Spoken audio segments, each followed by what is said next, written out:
और राजस्थान के मुख्यमंत्री महोदय तक पहुंचाने का प्रयास कीजिएगा। मैं आपसे निवेदन करना चाहूंगा, जिस तरीके से राजस्थान के अंदर घटनाएं हो रही हैं, हत्यारों के हौसले बुलंद हो रहे हैं और गुंडागर्दी करने तक सीमित हो चुके हैं और राजस्थान की गूंगी बहरी सरकार केवल खामोश होकर तमाशा देख रही है। मेरे साथ में मनीष भाई रबारी राजकोट से आए हैं,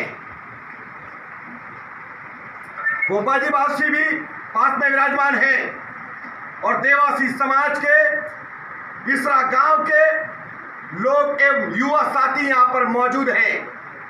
हम पहुंचे हैं सिरोही जिले के इसरा गांव के अंदर। आप सभी से निवेदन, इस लाइव को शेयर कीजिएगा, सिरोही कलेक्टर तक इसको पहुंचाइएगा, सिरोही एसपी तक इसको पहुंचाने में सहयोग कीजिएगा। 8 सितंबर को, दिनांक 8 सितंबर को इसरा गांव के टीकाराम देवासी की निर्मम तरीके से हत्या कर दी गई और स्वपाराम जी देवासी ये मेरे सामने सोए हुए हैं, इन पर पट्टी बंधी हुई है, इन पर हमला किया गया, जिसका मामला स्वरूपगंज थाने के अंदर दर्ज हुआ। दुर्भाग्य इस बात का है कि गुंडे प्रवृत्ति के लोग जो हत्या को अंजाम देते हैं, ऐसे अपराधी खुले आम घूम रहे हैं। मैं शासन और प्रशासन से निवेदन करना चाहूंगा, या तो फिर उन अपराधियों को 302 के तहत जेल की सलाखों में डाल दे। आपको 7 दिन का अल्टीमेटम देता हूं, वरना पूरा सिरोही के अंदर जो हंगामा होगा उसके जिम्मेदार शासन और प्रशासन दोनों होंगे। ये कान खोलकर सुन लीजिएगा, इसमें कोई दौरा नहीं है और 100% सत्य है। हिंदुस्तान भर से लोग यहां पर पहुंचेंगे और उसके बाद अगर कोई नुकसान होता है तो 7 दिन का समय दे रहा हूं।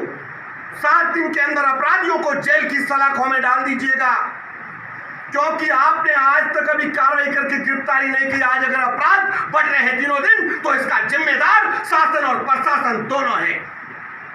अपराधियों के हौसले अगर बुलंद हो रहे हैं तो इसका जिम्मेदार शासन और प्रशासन है। बलात्कार जैसे घिनौने कर्म अगर होते हैं तो इसका जिम्मेदार शासन और प्रशासन है। आखिर क्यों गिरफ्तारी नहीं हुई?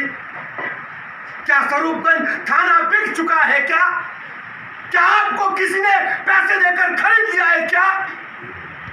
अगर इस तरीके का प्रशासन अगर काम करता है तो अपराधियों के हौसले बुलंद होते हैं और दिनों दिन हत्याओं को अंजाम दिया जाता है। मेरा हाथ जोड़ के पुनः वो निवेदन है कि आज तो अल्टीमेटम दे रहे हैं और 7 दिन के अंदर अगर अपराधी की गिरफ्तारी होकर के 302 के तहत जेल में नहीं डोला तो सौगंध है गौ माता की कि सिरोही के अंदर महातांडव होगा और उसके बाद जवाबदार शासन और प्रशासन होगा। मुख्यमंत्री जी कान खोलकर सुन लीजिएगा, ऐसी घटनाओं को बर्दाश्त नहीं किया जाएगा, किसी भी हालत में बर्दाश्त नहीं किया जाएगा। और केवल ये मामला देवासी समाज का ही नहीं है, 36 कौम का मामला है। अपराधी चाहे किसी भी जाति का हो, उसे बख्शा नहीं जाना चाहिए।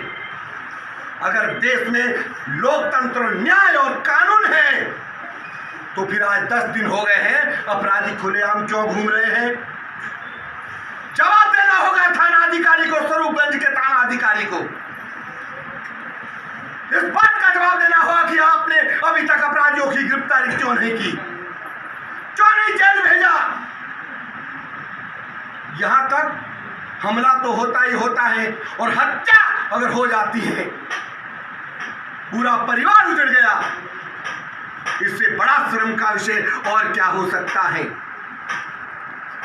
आपसे हाथ जोड़ करके निवेदन है कि 7 दिन का अल्टीमेटम है, आज से 7 दिन गिन लीजिएगा और 7 दिन के बाद ऐलान एक जंग सिरोही के अंदर कलेक्टर ऑफिस के सामने एक बहुत बड़ा महातांडव किया जाएगा और अगर नुकसान होगा तो शासन और प्रशासन आप दोनों जिम्मेदार होंगे। हम शांति प्रिय लोग हैं, हम समाज सेवी लोग हैं, हम कोई गुंडे नहीं हैं या मवाली नहीं है।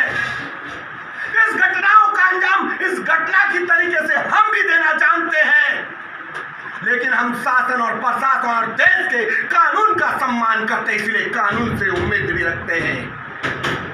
आपसे निवेदन है कि कड़ी से कड़ी कार्रवाई करते हुए अपराधी को जेल में पहले ही भेज दीजिए, वरना 7 दिन के बाद तो सरकार तो घुटने टेकेगी, इसमें कोई दो राय नहीं है, लेकिन प्रशासन को भी जवाब देना होगा।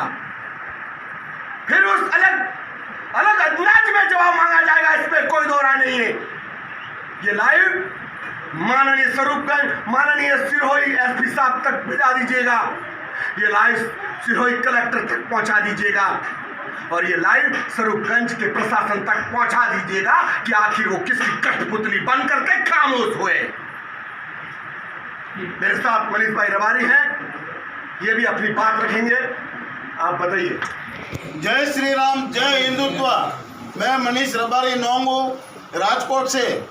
इसरा गांव में जो कीकाराम की बेरहमी से हत्या की गई है और उनका शव यहाँ से बहुत दूर बांसवाड़ा में नदी के ऊपर झाड़ियों में बहुत खराब तरीके से लटकाया गया है, बेरहमी से निर्मम हत्या की गई है। उस मामले में आज तक स्वरूपगंज थाने में कोई कार्रवाई नहीं हुई है और उनके रिश्तेदार जो सोपाराम जी है उनके ऊपर भी घात की, उनकी हत्या करने की भी कोशिश की गई है। एक हत्या की गई है और दूसरी भी हत्या की कोशिश की गई हुई है। तो इस मामले में अभी तक सिरोही प्रशासन और राजस्थान सरकार क्यों सोई हुई है? क्या आप लोगों ने पैसे ले लिए जिसने हत्या की है उनसे? उन्होंने आपको पैसे देके स्वरूपगंज थाने को खरीद लिया है क्या? तो इस मामले में जल्द से जल्द कार्रवाई हो।